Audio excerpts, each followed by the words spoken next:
The whole universe should be enlightened with your desires. Your desires should be so intense that they should emit out the pure vibrations of Mahakali Shakti, which is the pure desire of attaining the spirit. That's the real desire. All the other desires are like mirage.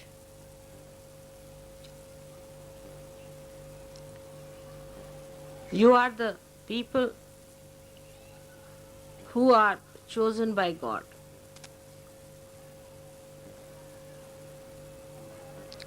Especially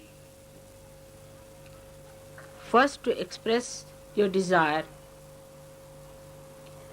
and then to achieve it. And by intense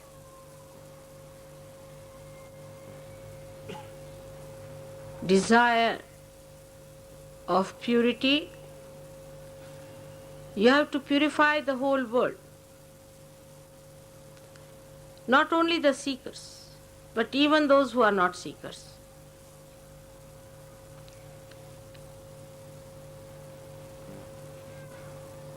You have to create an aura around this universe of desire to achieve the ultimate, the spirit.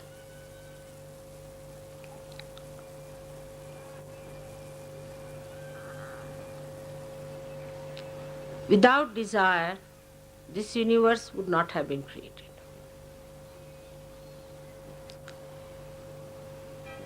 This desire of God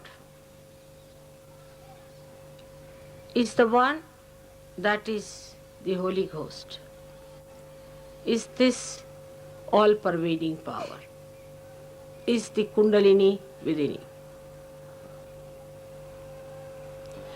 Kundalini has only one desire, is to be a spirit, and anything else if you desire, the Kundalini doesn't rise. Only when it knows that this desire is going to be fulfilled by somebody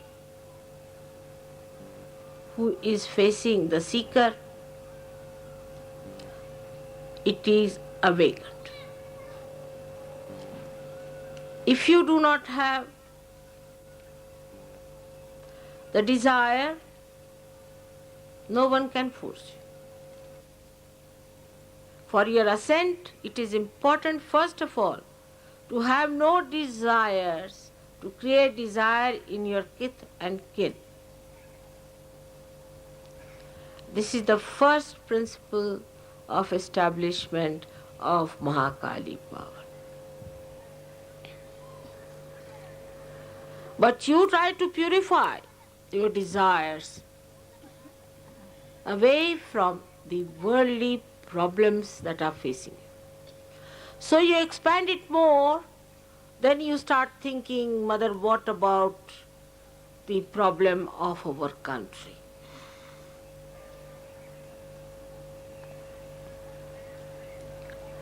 All right, give me the map of your country, finished. That's more than sufficient.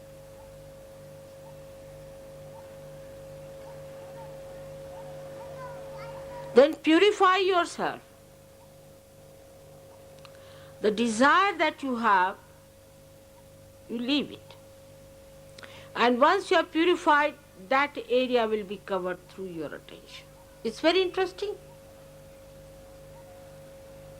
When you get over it, then only you can throw light. But if you are inside, you are hidden by that. Your light is hidden, there's no light emitted. You are rise above that desire. Every time you get a desire, you rise above it. So your light is emitted on that wider problem that you are facing, which you think should be solved by me. These are all my headaches which you are taking on yourself. You have to do only one thing, is to become the spirit. That's all. It's a simple thing. The rest of it is my headache.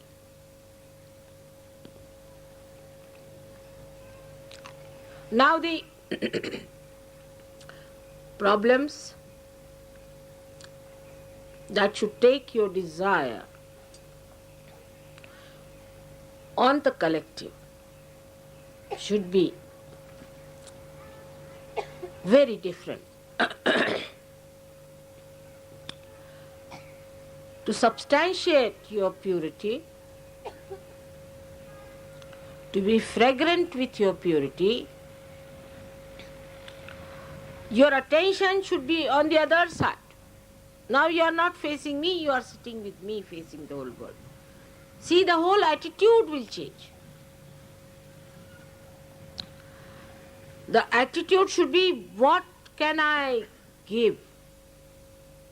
How can I give? What is my mistake in giving? I have to be more alert. Where is my attention? I have to be more alert towards myself. What am I doing? What's my responsibility?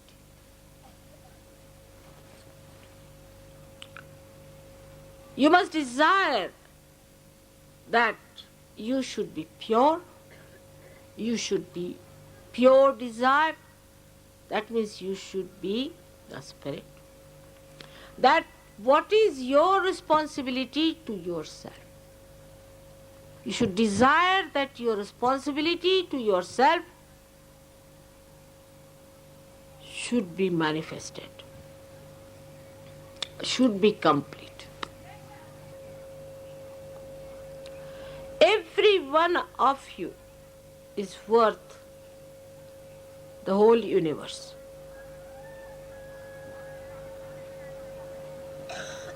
If you want to rise to that height. Universes of universes can be thrown away at your feet. If you want to rise to that height, to that magnitude, that is within you to prosper.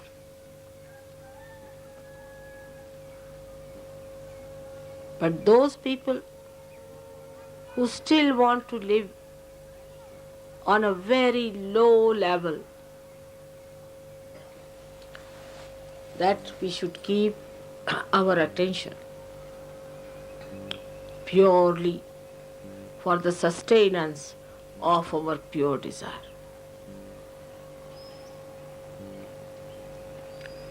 Desire comes from your heart. And you are so built that your Brahmarandra is also the heart.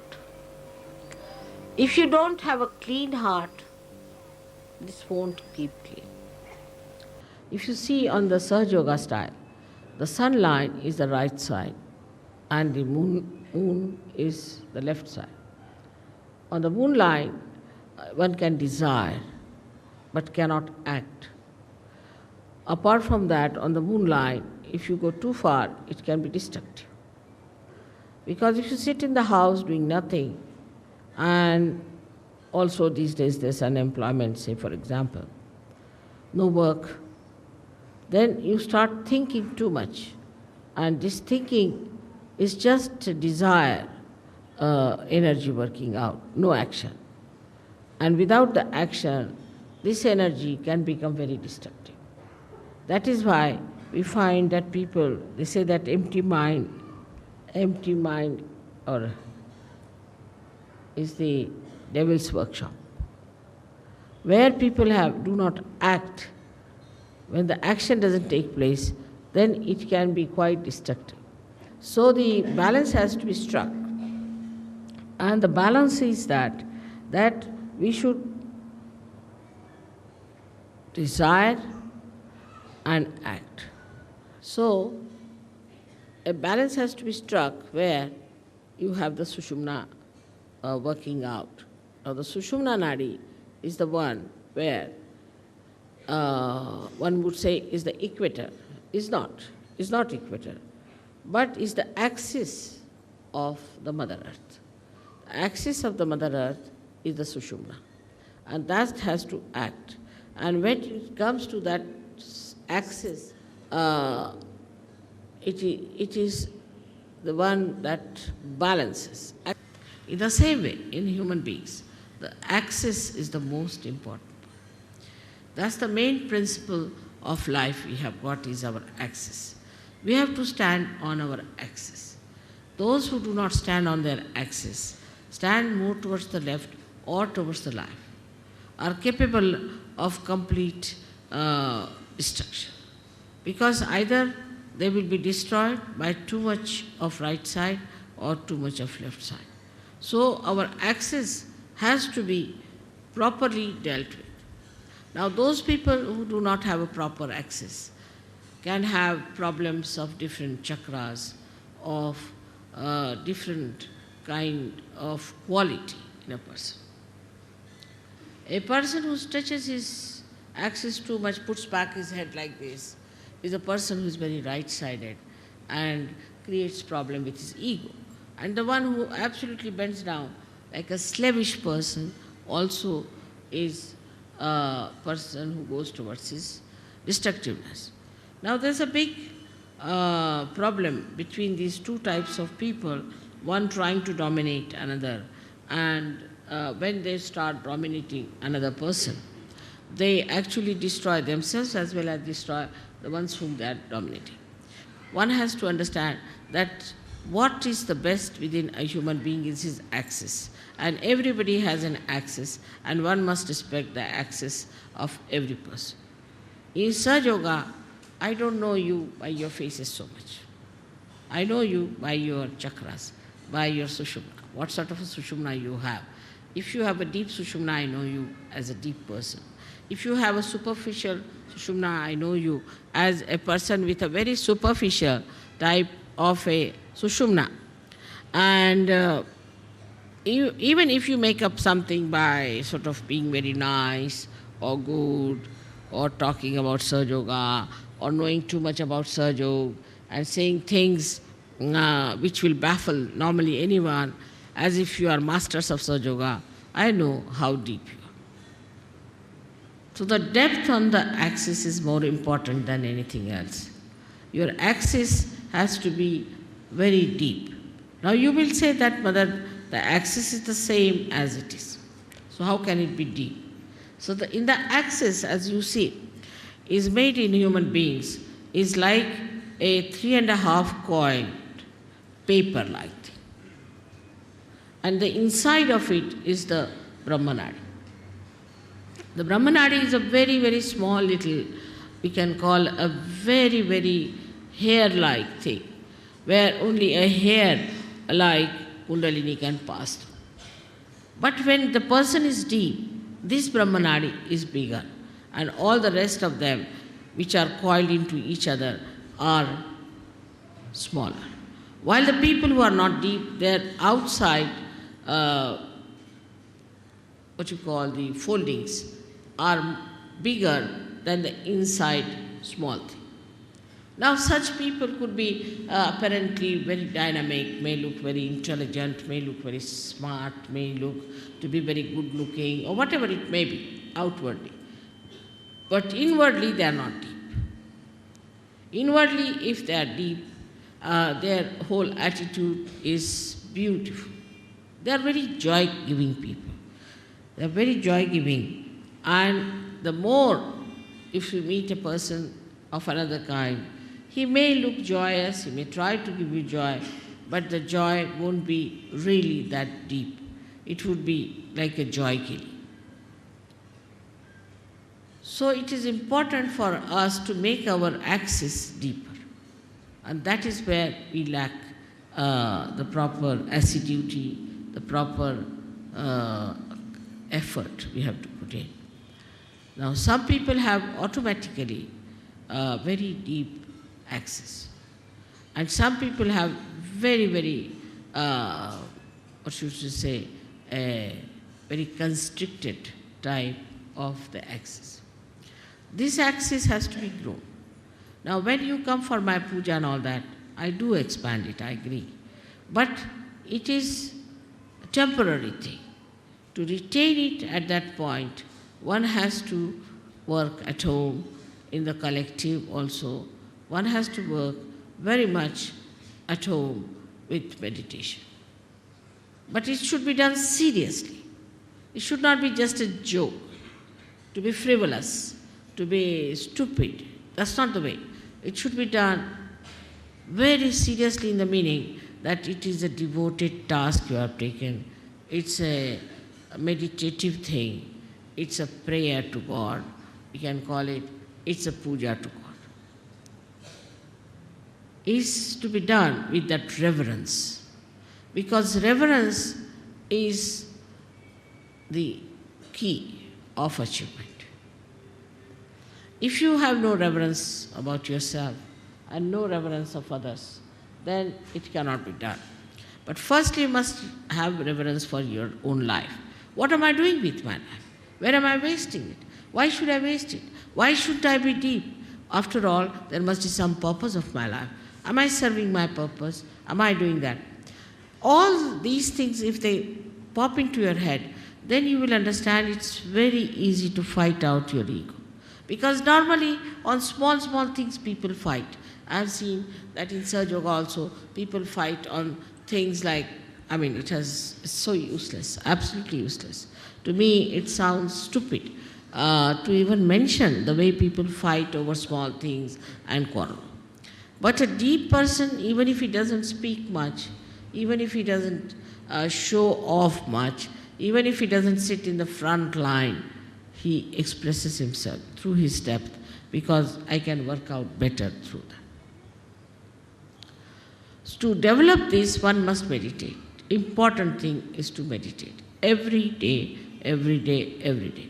You may not eat your food one day, you may not sleep one day, you may not go to your office one day, you may not do anything that you are doing every day, but you must meditate every day. That's an important point to develop the central constricted part into a bigger area.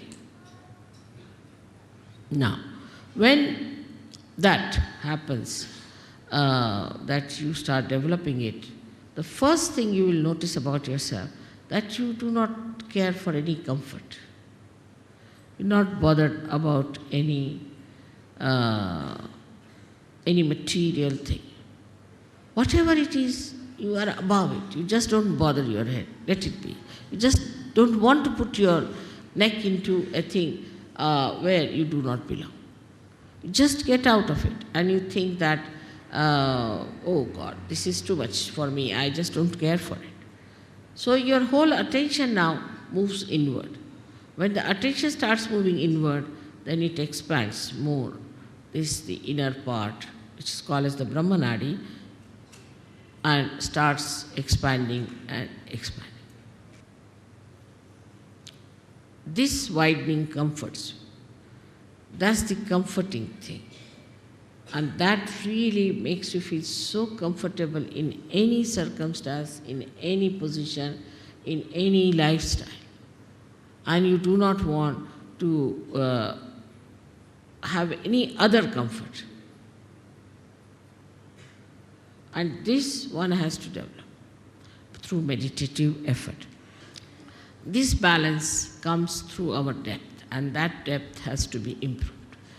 Not through just by talking about it, by talking about Sahaja Yoga, but actually seriously doing meditation. Actually seriously doing meditation.